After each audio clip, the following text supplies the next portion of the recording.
दुहेरी कुलूप, खिसा नसलेला गणवेश, अंडरग्राऊंड पाईपलाईन, शिर्डीतील साई मंदिरात दक्षिणा मोजणी कशी होते? नियम ऐकून आश्चर्य वाटेल. शिर्डीच्या साईबाबा मंदिरात भाविकांनी अर्पण केलेल्या प्रत्येक रुपयाची मोजणी कशी होते?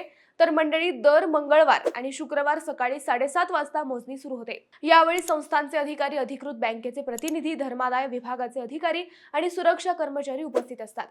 मोजणी कक्षात प्रवेश फक्त अधिकृत ओळखपत्रावरच मिळतो. मोबाईल, बॅग, रोख रक्कम किंवा धातूच्या वस्तू आत नेण्यास सक्त मनाई असते. कर्मचाऱ्यांना खिसे विरहित गणवेश दिले जातात आणि दुहेरी कुलूप, भूमिगत पाईपलाईन तसेच बहुपदरी सुरक्षा व्यवस्थेअंतर्गत संपूर्ण प्रक्रिया पार पडते.